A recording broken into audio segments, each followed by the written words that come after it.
स्वामी जी महाराज ने स्वयं देव आदिदेव के सम्मुख याचना करके प्रार्थना करके हम सबको मार्ग दिया। महापुरुषों की विशेषता ही ये है, या तो उन्होंने अपने मन को संबोधन किया, अपने सम्मुख बैठे श्रद्धालुओं को ना संबोधन करके अपने मन को संबोधन किया। रे मन कौन कुमत तू लीनी, हे मेरे मन तूने कौन सी कुमति ले ली। नाम जाप को छोड़ा, उपासना छोड़ी, हे मेरे मन तू उलझ गया अपनी निंदा में, अपनी स्तुति में इत्यादि। जो मिथ्या है तो उसमें ही अपने मन को उलझा लिया। रे मन कौन कुमत तै लीनी, तो कौन सी कुमति ले ली। इसलिए गुरुदेव ने सदैव परमेश्वर के सम्मुख याचना की, वास्तव में हम सबको मार्ग दिया। क्या प्रार्थना की? अनन्य सुभक्ति राम दे, हे मेरे राम मेरे ऊपर कृपा कर, मुझे सुंदर भक्ति जिसे अनन्य भक्ति कहते हैं, अनन्य भक्ति, एक भक्ति हो भगवन तेरी दूसरा देव ना देखो। अनन्य भक्ति यही सर्वश्रेष्ठ मार्ग है, इसी को सुंदर भक्ति कहा गया। अनन्य सुभक्ति राम दे, परा प्रीति कर दान, आत्मा की प्रीति। मानव नाम जाप क्यों नहीं करता, सत्संग क्यों नहीं जाता, यह उनका दोष नहीं है। उनको अभी आत्मा परमात्मा का ज्ञान ही नहीं हुआ है। आत्मा को किस प्रकार उच्च लोकों में प्रवेश करवाना है, अभी यह उनको ज्ञान ही नहीं हुआ है। आत्मा का मंगल हो और कल्याण हो, इस ओर अभी इनका विचार ही नहीं आता। उनका विचार रहता है मेरी ये कामना पूर्ण हो जाए, मेरी वो कामना पूर्ण हो जाए, मेरा इस लोक का ये काम बन जाए, मेरा वह काम हो जाए, मुझे धन प्राप्त हो जाए, मुझे बड़ा घर प्राप्त हो जावे, मुझे सुख सुविधाएं प्राप्त हो जाएं। केवल यहां तक ही अपने आप को सीमित कर लेते हैं। आत्मा देवलोकों में विचरण कैसे करेगा, आत्मा परमात्मा में लीन कैसे होगा, यह तो लेश मात्र भाव भी उनके भीतर नहीं उत्पन्न होता। तब जब अर्जुन ने यह प्रश्न कर दिया, हे भगवान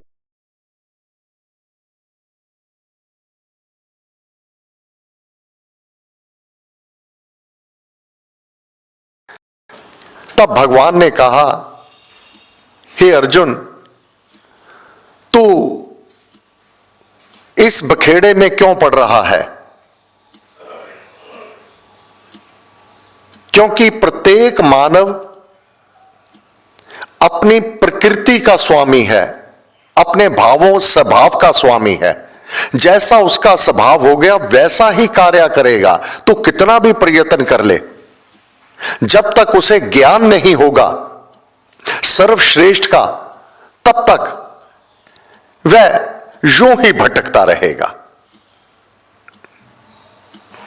अपने मन को तो स्थिर कर, जो वास्तव में मूल है जीवन का, अपने मन की स्थिरता,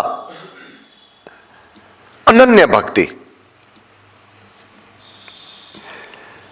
अविचल निश्चय दे मुझे। हे प्रभु मैं चलायमान ना हो जाऊं, अविचल निश्चय दे मुझे, अपने पद का ज्ञान, तेरा जो स्थान है मुझे उसका ज्ञान दे। यही तो भगवान उत्तर दे रहे हैं 12वें अध्याय में 13वें से लेकर 20वें श्लोक तक। अब अनन्य भक्ति जो मांग रहा है, भगवान ने उसका उत्तर दिया। जो जन सब प्राणियों के प्रति द्वेष रहता है, अगर तू ईर्ष्या द्वेष में पड़ा रहेगा तो अपने मान सम्मान के उलझन में ही, इसी मार्ग पर, इसी उलझन में अपने वर्तमान को स्थिर नहीं कर पाएगा। उसने मुझे यह कह दिया, उसने मुझे वो कह दिया, उसने मेरी प्रशंसा कर दी, उसने मेरा निरादर कर दिया। इसी उधेड़ बुन में तू अपने वर्तमान को नष्ट करता चला जाएगा, अशांत रहेगा। अशांत जन को सुख कहां से होवे, अशांत मन से नाम जाप कैसे हो जावे। अशांत मन से नाम ध्यान में लीनता की लय अवस्था में प्रवेश कर जाना असंभव है, महाकठिन कार्य है। इसलिए भगवान ने कहा, ये तेरी ज्ञान इंद्रियां ये तो अपना काम करती रहेंगी, कान तो सुनेंगे, बाहर कोई गाली गलोच करे, चाहे तेरे गुणगान करे, प्रभु के गुणगान करे, अथवा कोई अश्लील कोई ऐसी वार्तालाप करे, कान तो सुनेंगे, परंतु इसमें अपने मन को ना देना। जीवन में भगवान ने कहा जो सबका मित्र है, दयावान है। इसमें भगवान ने वह विधि बताई है जिससे तेरी समता भंग नहीं होगी। जल, एक प्रात में जल हो, अगर वह शांत है तो उसमें अपना मुखड़ा स्पष्ट रूप से दिखाई दे देगा। अगर उसमें एक कंकर को फेंक दिया जावे, लहरें बनने लगे, तो कुछ भी उसमें दिखाई नहीं देगा। इसी प्रकार अपने मन को शांत रखने का वह क्या साधन है, भगवान इन श्लोकों में वर्णन कर रहे हैं। ये अपना प्रभाव तो अवश्य में दिखाएंगे, अनुकूलता और प्रतिकूलता, परंतु उसमें अपने मन को देकर व्याकुल होकर के प्रातःकाल अपने ही पति ने, अपनी ही पत्नी ने, अपने पिता ने, अपनी मां ने कुछ ऐसा कह दिया तो दिन भर व्याकुल रहना, यह बुद्धिमता नहीं है। यही भगवान ने कहा हुआ है। यहां इनका वास्तव में तात्पर्य यही है।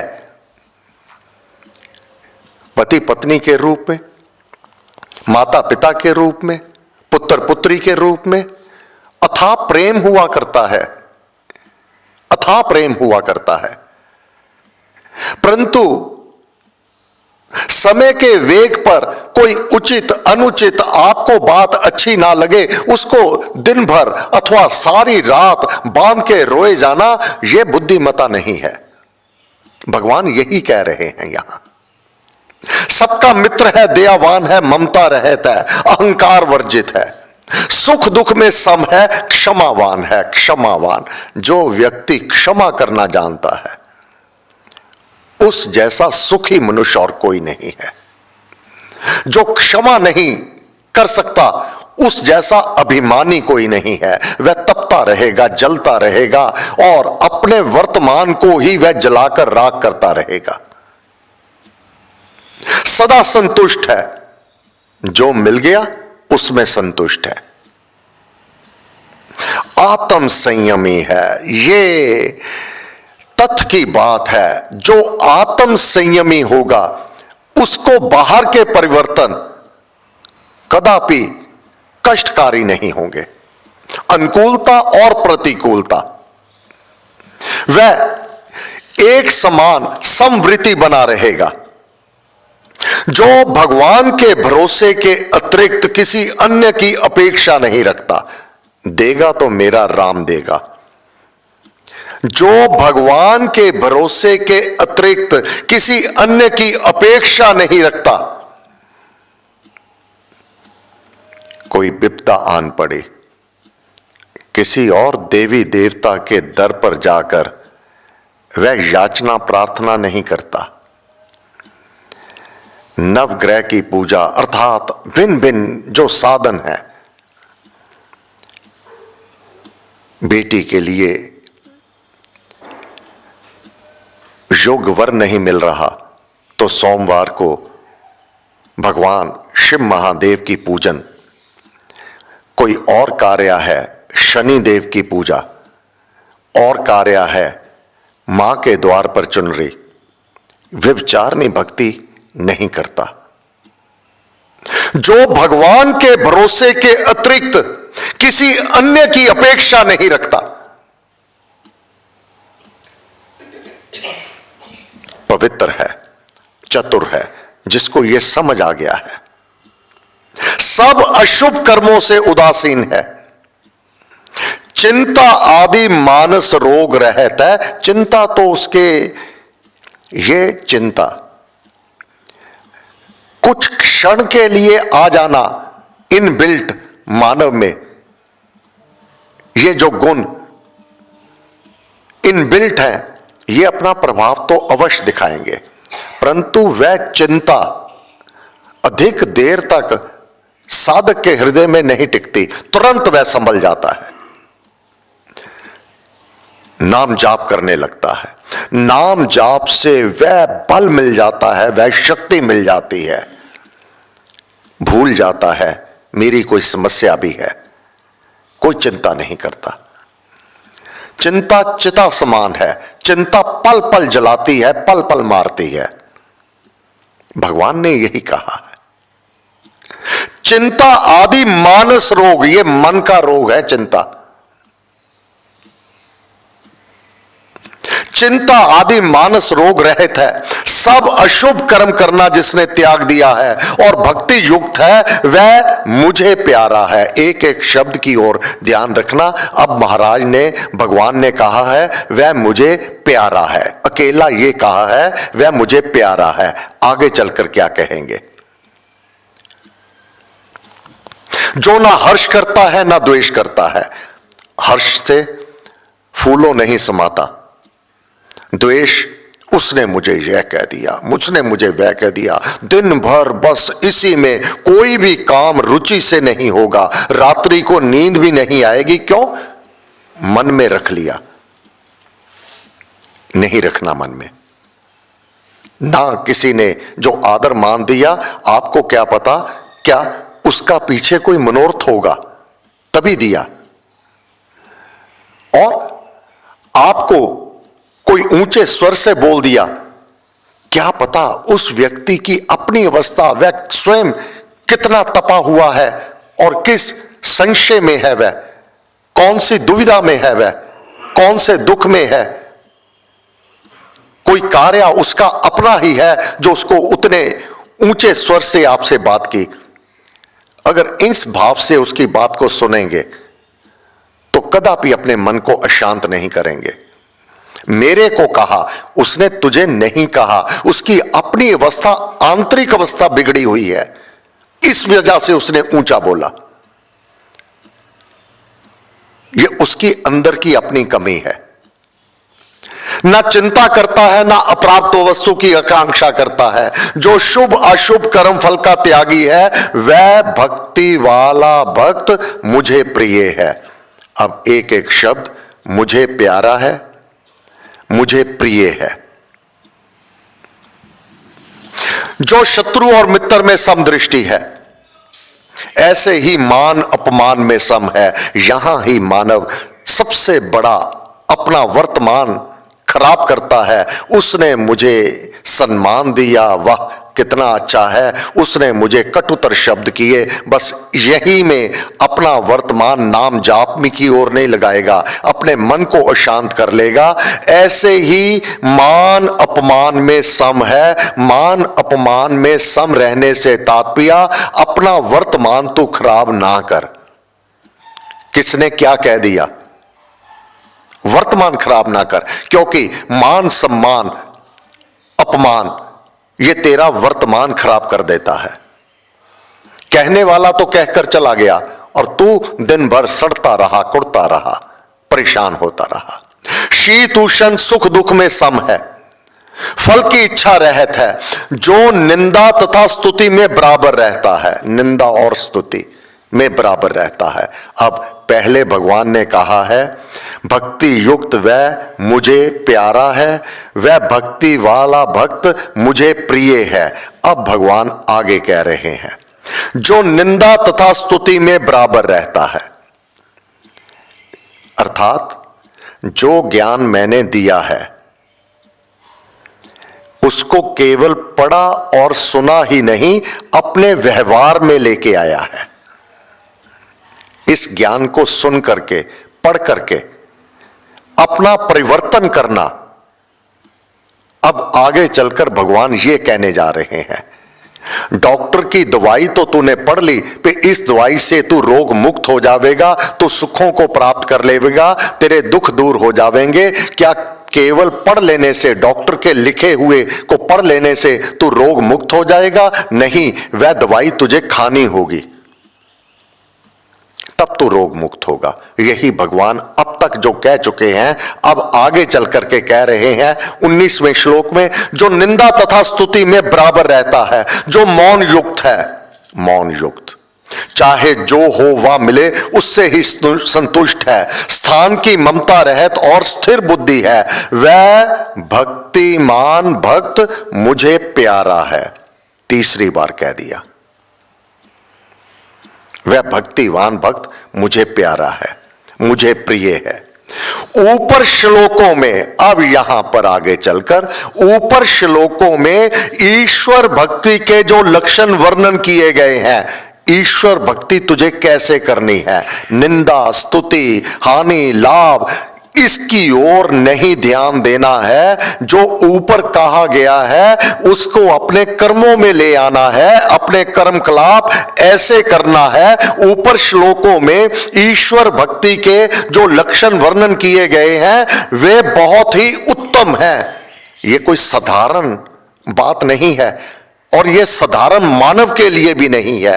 तू श्रेष्ठ है, इसलिए भगवान तुझे कह रहे हैं, तुझे जो ये ज्ञान को पढ़ रहे हैं, जो ये ज्ञान को सुन रहे हैं, ये श्रेष्ठ भक्तों के लिए है, ये साधारण मानव के लिए नहीं है। साधारण मानव तो इसी उधेड़ बुन में मुझे क्या हानि, क्या लाभ हुआ, क्या मुझे प्राप्त होने जा रहा है, इसी उधेड़ बुन में रहते हैं, अपने समय को यूं ही व्यर्थ गवाते हैं। श्रेष्ठ भक्त, एक एक शब्द का ध्यान देना, अकेला यहां भक्त नहीं, श्रेष्ठ भक्त। श्रेष्ठ भक्त का जीवन ईश्वरीय प्रेम में कैसे रंगा हुआ और सम शांत होना उचित है, यह उनमें बड़े सौंदर्य के साथ वर्णन किया गया है। श्रेष्ठ भक्त, अब अकेला भक्त नहीं, श्रेष्ठ भक्त का जीवन कैसा ईश्वर प्रेम में रंगा हुआ हो, शांत होना उचित है, यह उनमें बड़े सौंदर्य से वर्णन किया गया है।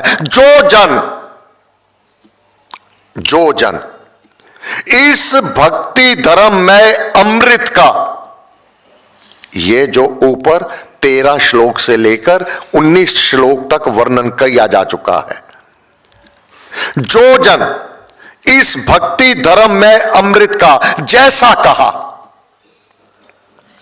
उसी प्रकार सेवन करते हैं, सेवन पाठ किया। अब अकेला पाठ नहीं किया, डॉक्टर की प्रिस्क्राइब हुई वह दवा उसका सेवन किया, उसको खाया, अपने अंदर लेकर गया। ये जो पाठ किया, इसका सेवन किया, इसको अपने जीवन में उतारा और मुझ में प्रायण परम श्रद्धा करने वाले हैं, वे भक्त मुझे परम प्यारे हैं। अब यहां अकेला प्यारा नहीं कहा, इसका सेवन करने वाला, इस प्रकार अपने जीवन को बनाने वाला, केवल प्यारा ही नहीं, केवल प्रिय ही नहीं, वह मुझे परम प्यारा है, परम प्यारा है। परम सबसे बड़ा, जो इस प्रकार अपने जीवन को ढाल लेगा वही मेरा परम प्यारा होगा। ओम तत्सत। इस प्रकार श्रीमद् भगवद गीता रूप उपनिषद ब्रह्म विद्या अंतर्गत योग शास्त्र में श्री कृष्ण अर्जुन संवाद का भक्ति योग नामक 12वां अध्याय समाप्त हुआ। ओम नमो भगवते वासुदेवाय नमः। ओम नमो भगवते वासुदेवाय नमः। ये पाठ भगवान का परम प्रिय बनने के लिए अपने जीवन में हमें परिवर्तन अवश्यमेव करना है। इस पाठ को करके इसको सेवन करना है, अपने जीवन में उतारना है, अपना व्यवहार परिवर्तन कर लेना है। कोई कठिन नहीं है। गीता में कोई बात ऐसी कही ही नहीं गई जो तेरे लिए असंभव होवे। बस केवल अपने मन को मोड़ना है।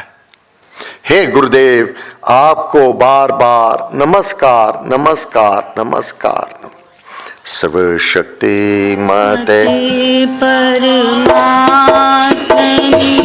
श्री रामाय नमः। सर्वशक्ति माते परमात्मने श्री रामाय नमः। सर्वशक्ति माते परमात्मने श्री रामाय नमः। सर्वशक्ति मते परमात्मने श्री रामाय नमः। सर्वशक्ति मते परमात्मने श्री रामाय नमः। सर्वशक्ति मते परमात्मने श्री रामाय नमः। सर्वशक्ति